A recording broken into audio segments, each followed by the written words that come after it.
Hey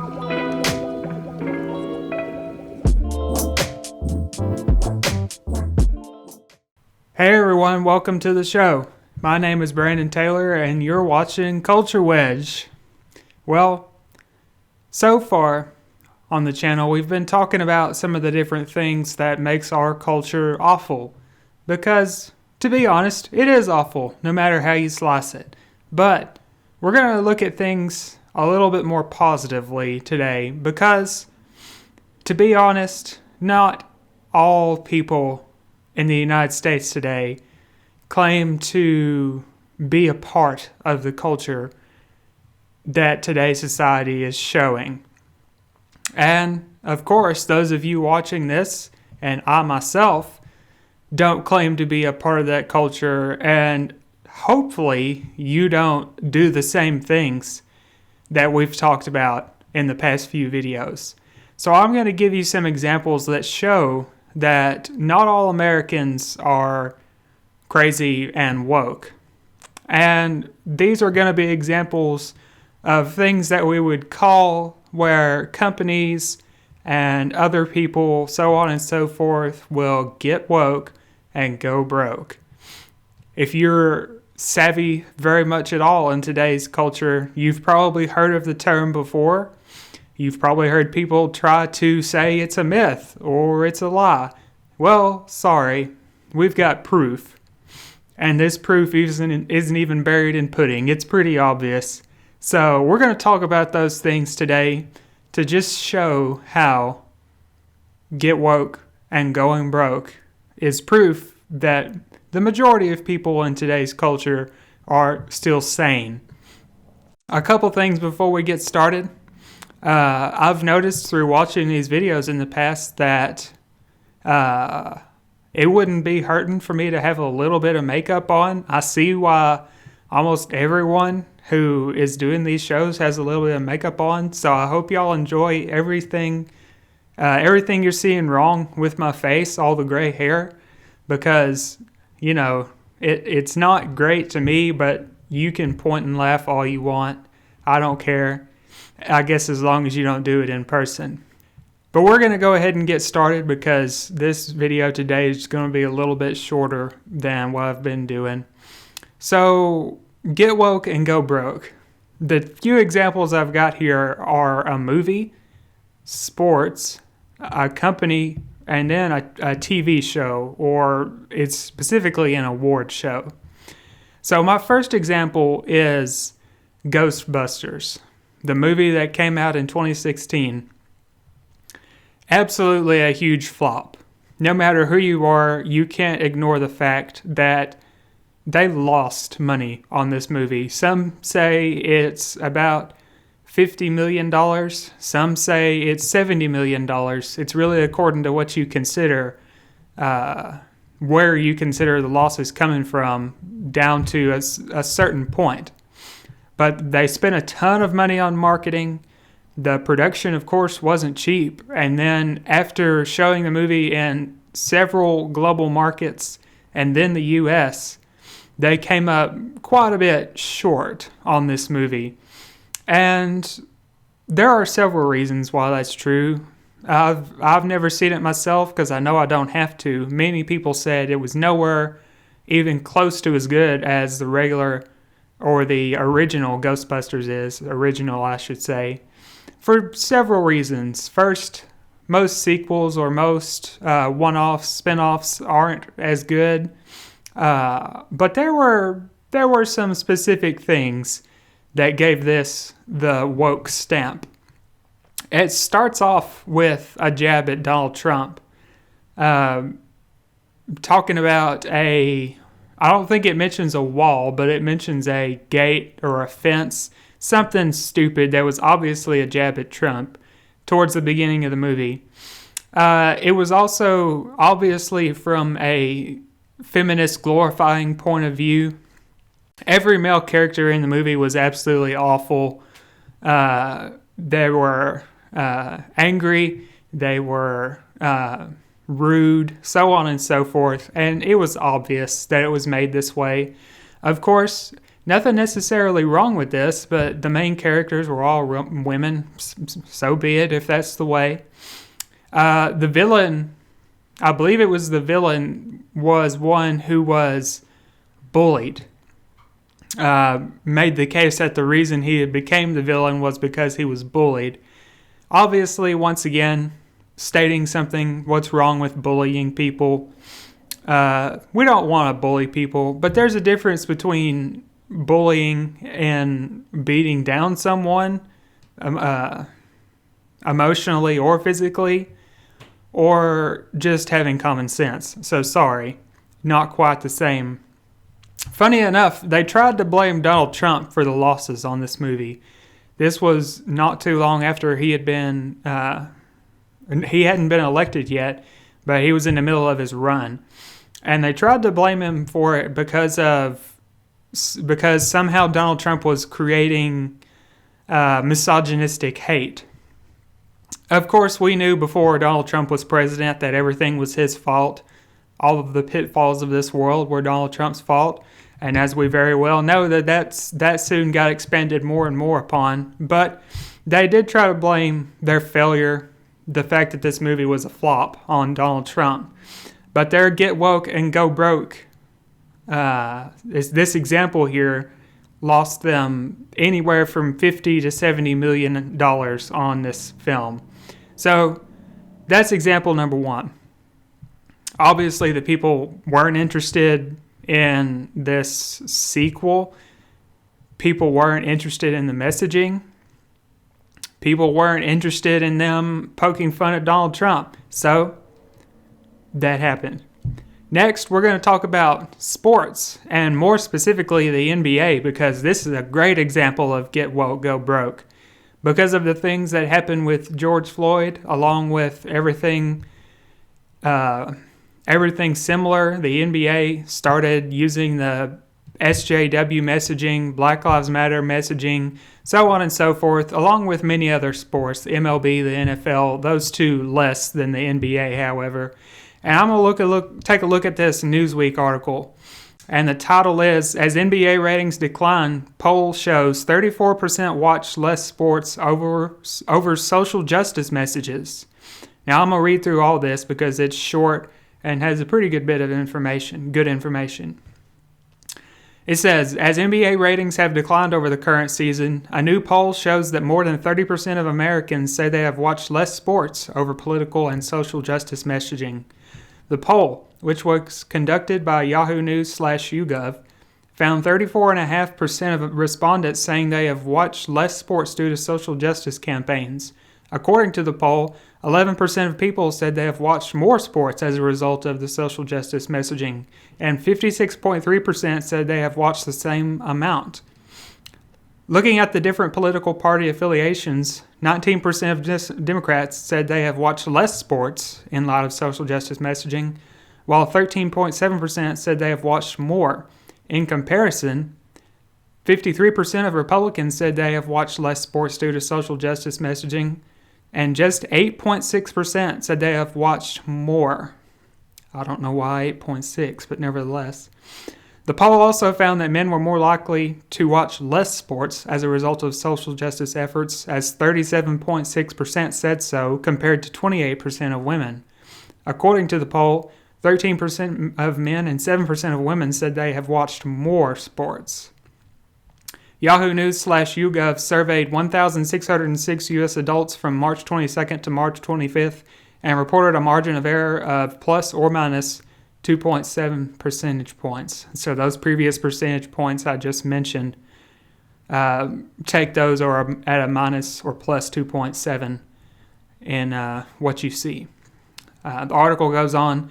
The poll's findings come as some TV ratings for a majority of sports, including the NBA, declined in 2020. At the start of the 2020-21 NBA season, Nielsen Media Research data showed that NBA viewership for nationally televised games on TNT, ABC, and ESPN was up 34% compared to the same 27-game period from last season. But while the league saw an increase in TV viewership at the start of the season, it has since seen a decline. The 2021 NBA All-Star Game received a record low 5.943 million viewers across TNT and TBS, according to data from Showbuzz Daily. Data from more recent NBA action shows a decrease in ratings and TV viewership, as ESPN drew a .6 rating for a recent game between the Milwaukee Bucks and Philadelphia 76ers, which is down 41% from a comparable night in 2019. For the week ending on March 28th, Showbuzz Daily data shows NBA TV ratings remaining below .70. Data from 2019 shows that comparable games during the same period received rating ranging from .68 to .91. The NBA's ratings have no doubt been affected by the various schedule adjustments made because of the coronavirus pandemic, but as the poll notes, the decline also looks to be partly because caused by the social justice messaging promoted by the league and teams. During the 1920 season, the NBA was forced to play in a bubble to mitigate the spread of COVID-19. But the season took place amid nationwide protests calling for an end to police brutality against Black Americans following the death of George Floyd. In response, the NBA allowed players to choose social justice messaging to wear on the backs of their jerseys instead of their last names. The league also placed similar messages, such as Black Lives Matter, on the courts. Prior to the start of the 2021 season, NBA Commissioner Adam Silver announced that this league would no longer place social justice messages on the courts or jerseys. And we're going to stop it there. So, we see sort of how there's a get woke, go broke thing going on in sports. As I said, the NBA is definitely the worst. As you could imagine by who plays in the NBA, not a big surprise. But you can also see how it has affected them negatively. And there's also other stuff affecting the NBA negatively, such as their infatuation with China. But nevertheless, I would call this another get woke, go broke scenario with several major league sports. So we're going to leave that there on the NBA. That's one of the more obvious ones. Next, we're going to talk about what happened to Gillette. I don't have time to explain everything that happened here, but basically Gillette released an advertisement that discussed toxic masculinity. It didn't use those words, but it was basically advertisements talking about shaving down your masculinity, basically from the perspective that you need to be you need to be less manly. They're saying you need to be less manly. That's how I put it. You can ask some snowflake what that means, but I call it just meaning less manly. So, but the term toxic masculinity had been dubbed, and so they put out this advertisement for that. And not too long after, Procter & Gamble, the parent company, had to do an $8 billion write-down or an $8 billion devaluing of Gillette. Procter & Gamble had purchased Gillette about 13 years before for $57 million. Now, it's sort of debated as to whether this advertisement and similar things that were going on within the company were the cause of the need to devalue the company. They like to blame several other things, such as market competition, loss, or lower market share, so on and so forth. But whenever something like this happens in a huge jump within a very small period of time, there's probably a specific reason. And that specific reason was probably this ad, where they pissed off a whole lot of people who use their products, offended a whole lot of people who use their products, so on and so forth, a bunch of men, and you're telling a bunch of men to not be so manly, yeah, they're not going to like that, and so they're going to go to your competition. So nevertheless, Procter & Gamble may not have lost money, but the value of Gillette went down a pretty good bit. So that's another example. And then the last one I want to talk about here is the Oscars coming up soon. This example is interesting because it shows what people's interest is truly in, and it's not interested the wide majority of people are not interested in the same things that people of today's culture, or what we see as today's culture, is. Now, I'm looking at an article from the Daily Wire here, and I'm going to show you. It says the majority of Americans don't believe diversity requirements should be a significant factor in whether or not a film is nominated for an Oscar at the Academy Awards, according to the findings of a new SurveyMonkey poll commissioned by the Daily Wire. So, disclaimer, this was commissioned by the Daily Wire, but it was conducted by SurveyMonkey. 63% of respondents agreed that films should be solely judged on their artistic merits, while only 24% of respondents said that diversity should be a significant factor in a film's nomination. The other respondents indicated they were unsure. Nearly half of non-white respondents, 48%, said artistic merit should be the sole consideration, while 38% said diversity should be factored into the nomination decision. Now, there's nothing wrong with having diversity in films and the different parts of the film industry and different parts of Hollywood. I would totally recommend it. But however, that is not the ruling factor into whether a movie, whether a TV show, whatever, is successful or not, whether your role as an actor is successful or not. And obviously, I believe it is the majority, if not definitely the plurality of Americans agree.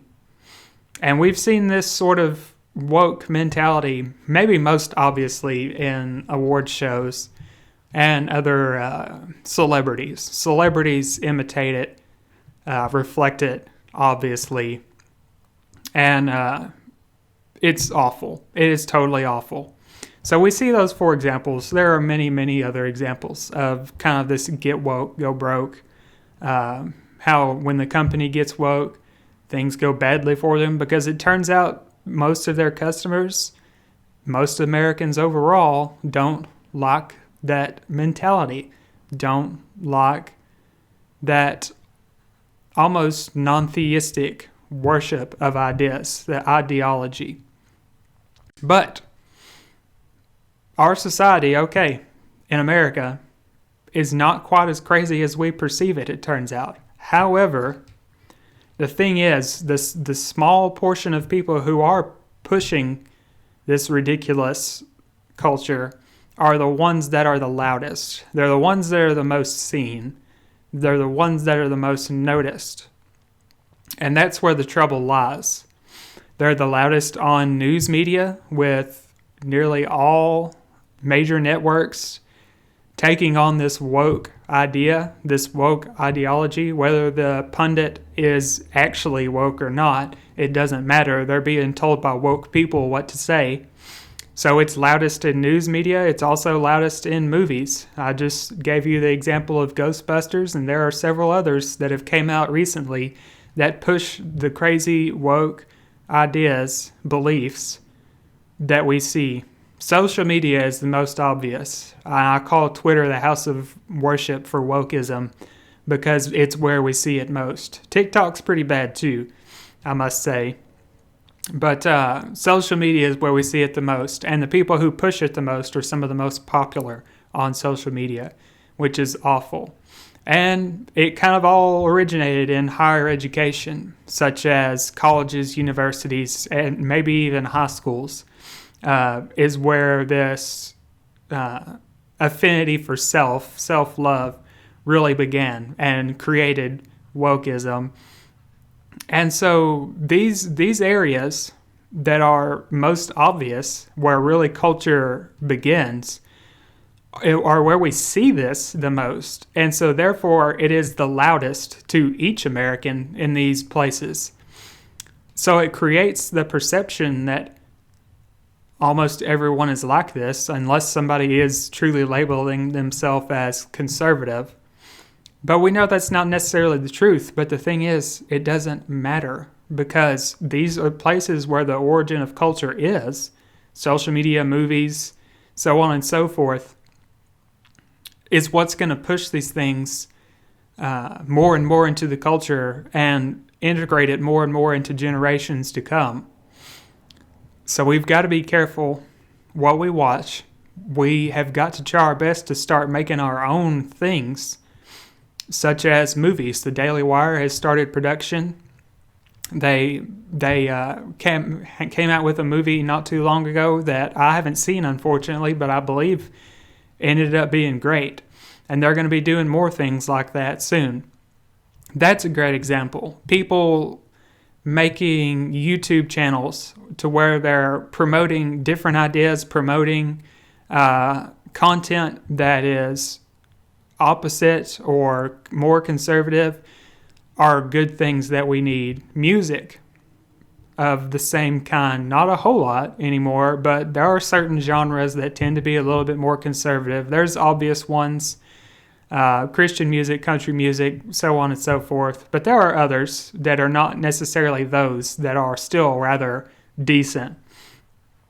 So we've got to try our best to create, make culture, cultivate culture in order to keep wokeism from taking over. And I say that a lot. What we want to do here on Culture Wedge and today is to take what we have to offer the world, what we have to offer the U.S., and use it as a two-edged sword and drive that wedge into the bubble of wokeism that is already swallowing most of the aspects of culture. So that conservatism, first common sense, conservatism then, and then Christianity can be put back into today's culture.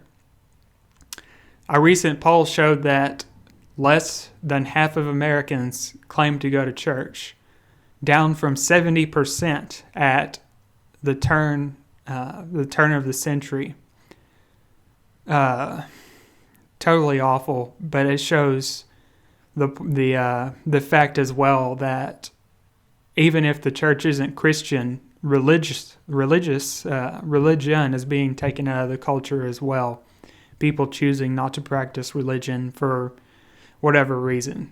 I consider wokeism a non-theistic religion, but although some people like Nancy Pelosi tend to put George Floyd up there, nevertheless, once again, we've got to try to drive the culture that we want and that we know is best back into today's society, cultivate it and grow it in order to take on and hopefully take down wokeism and provide a better future for our children, grandchildren, so on and so forth.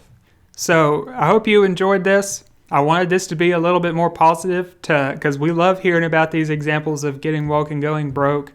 We don't necessarily want to laugh at other people's misfortune. If you want to call it fortune, I don't call it that. I just call it making stupid decisions. But it's great examples of how most people still have plenty of common sense and can recognize when something is just totally ridiculous. So thanks for watching today.